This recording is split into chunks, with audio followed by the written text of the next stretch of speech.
Assalomu alaykum va rahmatullohi va barakatuh. Aziz birodarlar, bugun muborak Ramazon oyining 29-kechasi, ya'ni 29-kunga o'tdik Ramazonni. Va ayni damda soat 5:02 kechasi 5:02.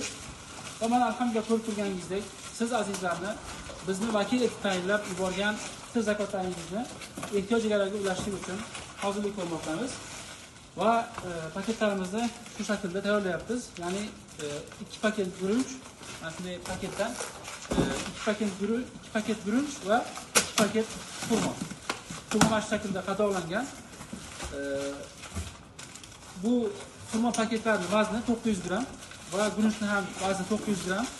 Ya'ni shunda 2 paket guruchni vazni 1 kg 800 gram va xurmoning ham vazni 1 kg 800 gram. Shunda umumiy vazni 3 kg 600 gram. Ya'ni shunda har bir kishiga 1 soatdan oshiqroq bir zakotlar to'g'ri kelyapti. Va mana ko'rib turganingizdek birodarlarimiz kunduzni kecha demay siz azizlarning omonatlaringizni o'z o'rniga yetkazish uchun jiddiy jahd bilan, ya'ni iftorlikda, saharlikda, oilalardan uzoqda bo'lsa ham shu omonatlarni o'z egalariga topshirish uchun jiddiy jahd bilan ishlashyapti. Sizlardan iltimosimiz birodarlarimiz haqqiga savol duolar qilishingizni so'rab qolamiz. Endi bu tayyorlanish jarayonini ko'rsatishimizdan maqsad ko'p birodarlarimiz Alloh rozi bo'lsin, ya'ni ehson chiqarib, fitr zakotlarini chiqarib, ya'ni qayerda biz ham o'sha yerda bo'lsaydik, birga bir ko'maklashib, birga bir shu fitr zakotlarimizni ehtiyojlilarga ulashtirsaydik, yetkazsaydik deb aytishgandi.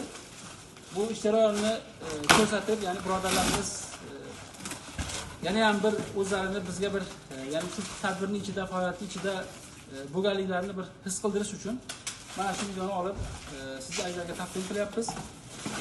Alloh taolo o'zi barchamizdan mana bu Ramazon oyida tutgan ro'zalarimizni, faoliyatlarimizni o'z dargohida qabul qilsin.